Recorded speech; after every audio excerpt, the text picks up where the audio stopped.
Gentlemen, it's an absolute pleasure joining you on stage today. I'd make a quick introduction. Chamath is a legendary investor. He runs Social Capital, and he's recently done very well with Grok. Your investment there, I think, had paid off dividends.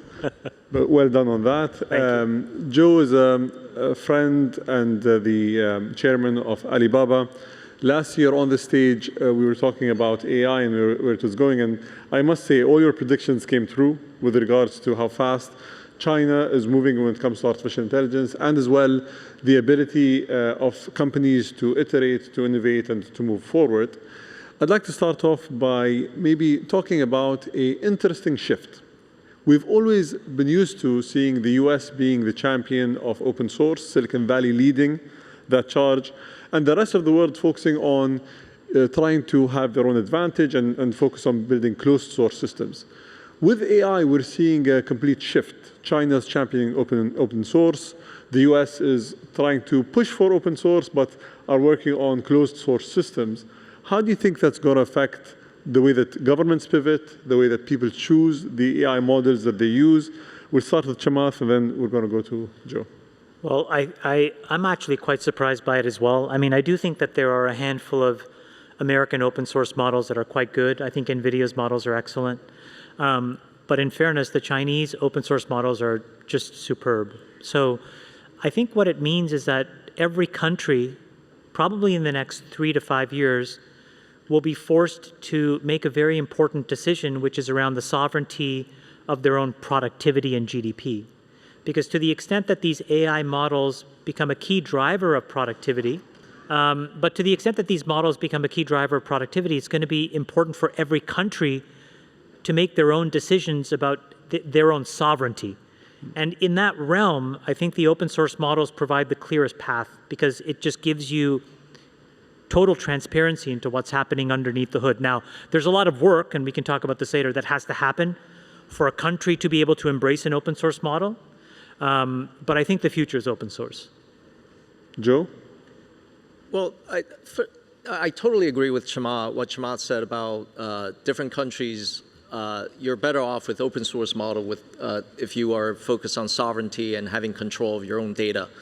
But just going back to history a little bit, why China has evolved and why most companies in China have taken an open source approach is that software has, in terms of application software like SaaS industry, has never developed in China. So the idea of users coming to an API to use an AI model and pay for it has never been a primary business model, and is not. And the judgment by all the model developers is that they're not going to make a lot of money providing a closed source through an API. So all the model companies have decided that why don't we just open source first and let the model take care of itself in terms of adoption of usage and proliferation.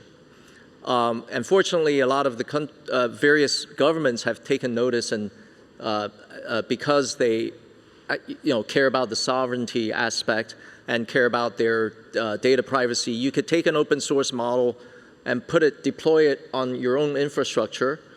You can do it on premise. You can do it in a virtual private secure environment. And it will have nothing, whatever you do to post-train the model or running inference will have nothing to do with the original open source model maker.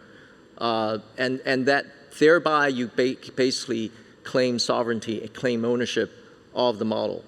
And, but it remains to be seen, it's still a very big question, how economically all the model companies are going to make it sort of sustainable with an open source approach. Don't you think the issue is the economics? You're spending billions of dollars to build this model, and if you open source them, you're not really monetizing it in the way that you can potentially monetize it. So that's why most of the companies are focusing on closed source to try to generate as much profit from the model. And then they open source the older versions. We've seen that with Grok, for example. We've seen that with even Llama and other, let's say, models in the US, where the frontier ones are closed source until they're able to generate some revenue or at least some advantage, whether it's getting market share or otherwise. Do you think that is the main reason, or is there more of an ideological shift? And can China sustain making all these models open source, especially the frontier ones? So I would make a distinction here between companies that that develop the frontier models plus a infrastructure business like cloud computing versus those companies that actually just only do the model. I think the companies that only do the model will have to think about how do you generate economics from open sourcing.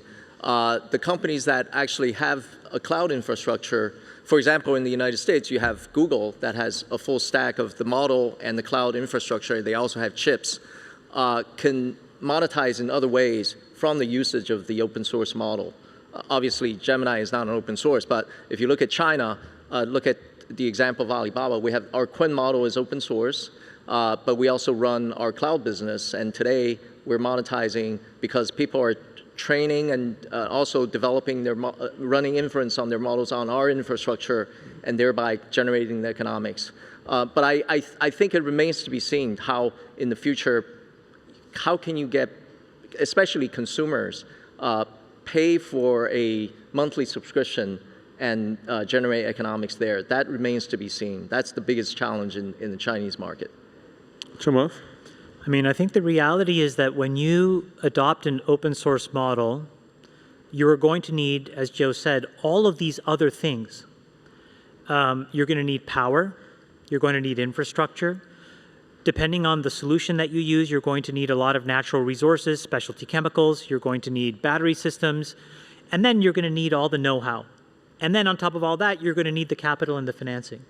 And so I think the reality is that the business model becomes more at the governmental level almost, because if you take an open source alternative, but then the infrastructure of the government can come in and help you with all of these other things, you're going to take it. And so I think that is yet to play out, but I think that's the real opportunity. Similarly, in the United States, it's all private. So the alternative is, you can't really take a spin of Grok or take a spin of Gemini and implement it on your own for the needs of your own population.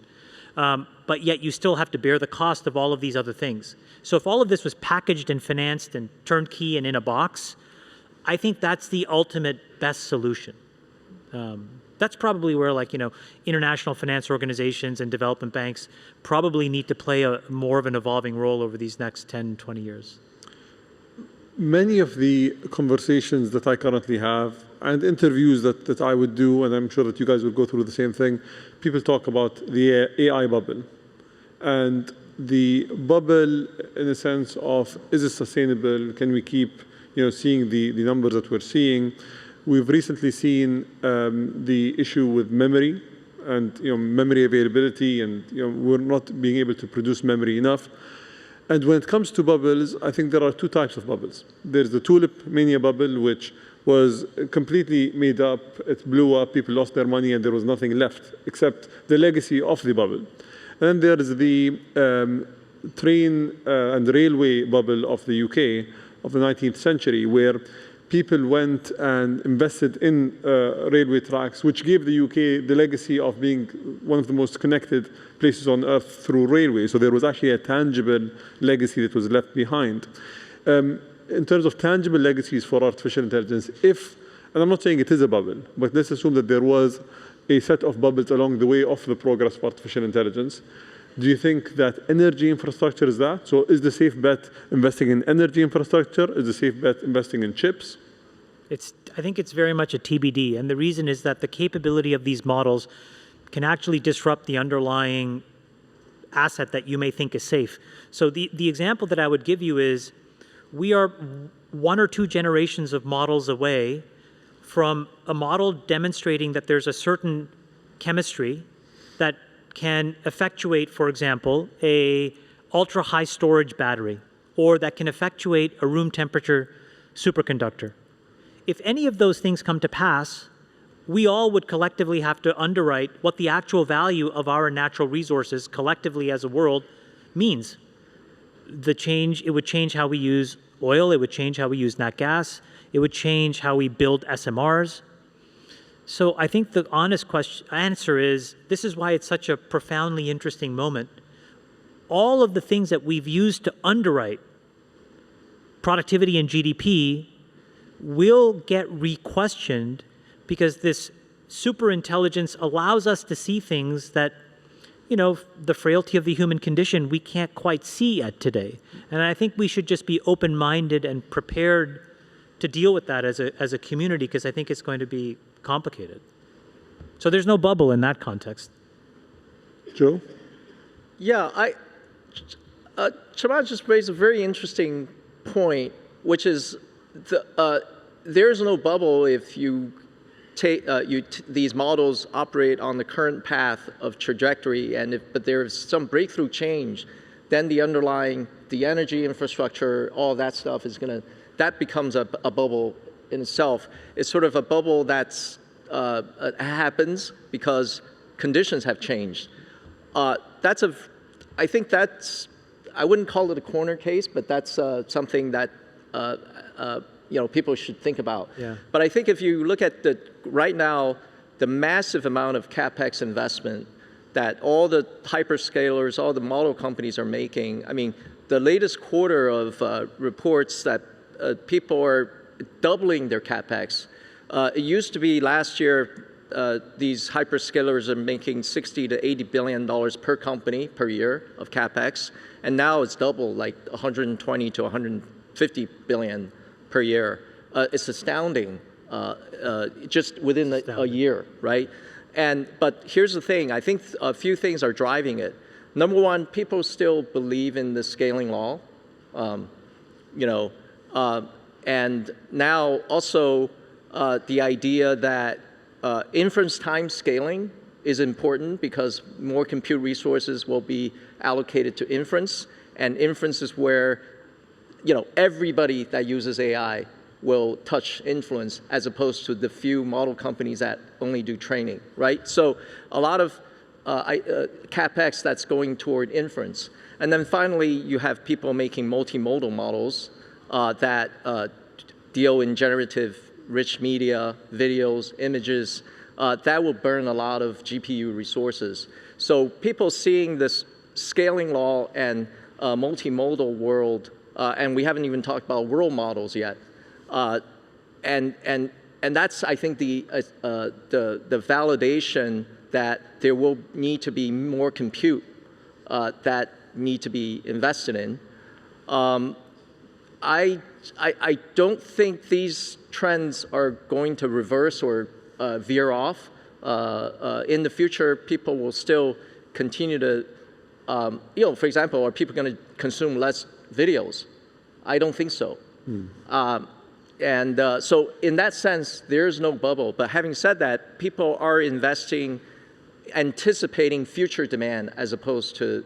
Yeah. I think there could be, in certain sectors, you see, like memory, you see shortages today. But just the massive amounts of investment, it's kind of hard to think about ROI. I hate to be the CFO of one of these companies because they're faced of having to explain ROI to investors. They can't. You can't do that. Yeah. The theme for 2026, for those of you who've gone to Davos and for some of the other conferences and some of the other discussions, is AI agents.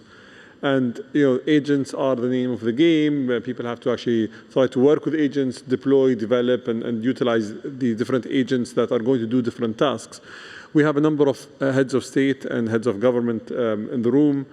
The question that you're going to get when you say that is, we haven't started with deploying AI already, and you guys are now moving into agents.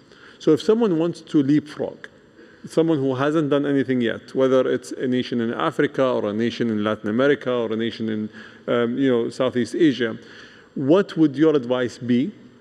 Should they go into the generative AI model side of things? Should they try to do a specific thing with agents?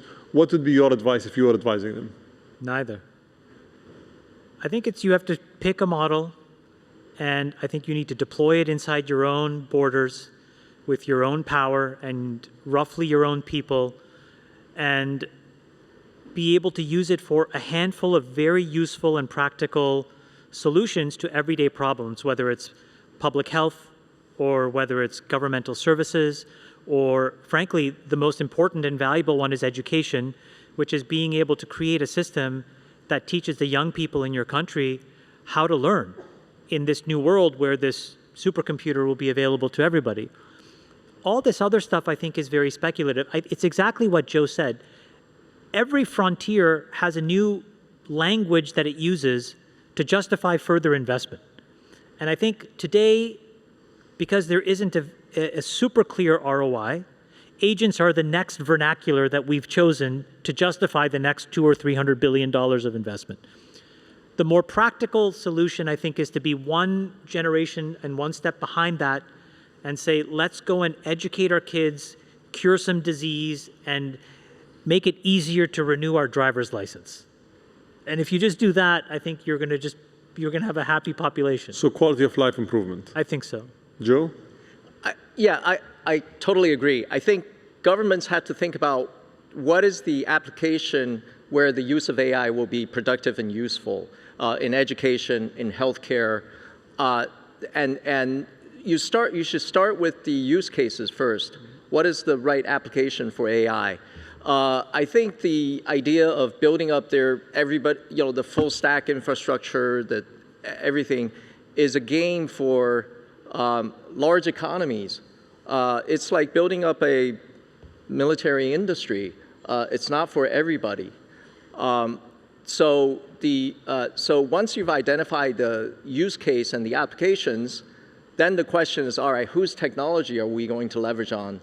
And on that front, I believe that open source is the best way, is the most secure way where you can have most control of your own AI. Gentlemen, that was a great discussion. I know that we could have gone on for so much longer, but thank you for your insights and thank you for being here today. Thank you. Thank you.